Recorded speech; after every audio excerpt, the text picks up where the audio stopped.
দেখুন আমি কোনো জিনিসই খারাপ কাউকে বলছি না যে এটা ডুপ্লিকেট বা এটা খারাপ, আমি নিজেও জানি না, আমি টেস্ট করিনি, ঠিক আছে।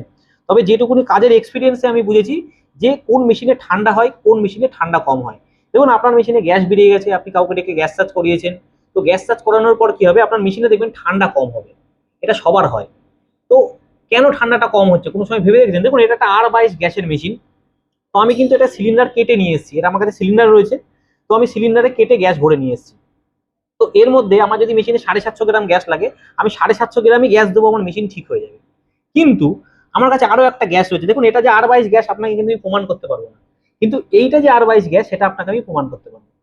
আমি এই গ্যাসও প্রচুর মেশিনে চার্জ করেছি, আমি তখন জানতাম না যে এই গ্যাসটার মধ্যে কি মেশানো আছে। এই গ্যাসটা ধরুন 750 গ্রাম গ্যাস লাগতো, আমি 750 গ্রামই এর মধ্যে গ্যাস দেবো, মেশিনটা রেডি হয়ে যাবে। কিন্তু যদি আমি এই গ্যাসটা দিই, তাহলে 750 গ্রাম গ্যাসের মধ্যে আমার 1000 গ্রাম গ্যাস এর মধ্যে দিতে হবে, মানে 1 কিলোর কাছাকাছি। তো কি হয় এর মধ্যে, এই গ্যাসটার মধ্যে, এই গ্যাসটাই মাঝে আগুন জ্বালিয়েও দেখেছি, তো আমি আগুন জ্বালিয়ে তো দেখাতে পারবো না, ফেসবুক আমাকে ব্যান করে দেবে। তো আমি এই গ্যাসটার মধ্যে আগুন জ্বালিয়েও দেখেছি যে এই গ্যাসটায় আগুন জ্বলে, এর মধ্যে R134 এবং হাইড্রোকার্বনের মতন এবং জলীয় পদার্থ গ্যাস ভরা আছে।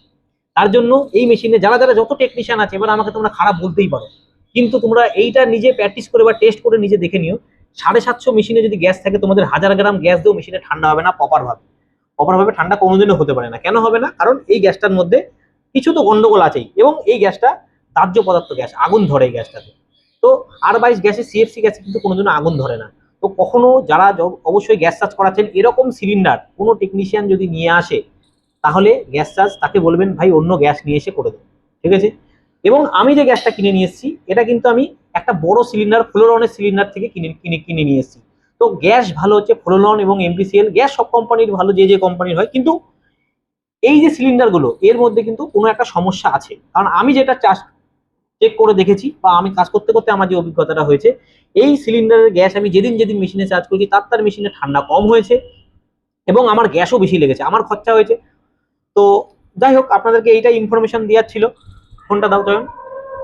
এবার দেখায় আপনাদেরকে আমি, দেখুন এর মধ্যে আমি এই গ্যাসটা চার্জ করেছি, দেখুন এই গ্যাসের আমি 750 গ্রাম গ্যাস দিয়েছি, এই গ্যাসের প্রেশার আছে 80 আছে।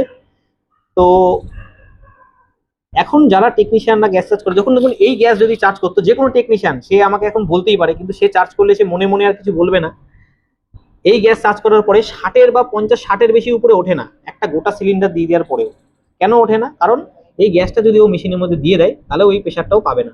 দেখুন অ্যাম্পিয়ারও আমার ঠিকঠাক আছে, এখন অ্যাম্পিয়ার আছে 4.6। তো এটাই আপনাদেরকে বলার ছিল, যে আপনারা যখনই গ্যাস চার্জ করান, ভালো কাউকে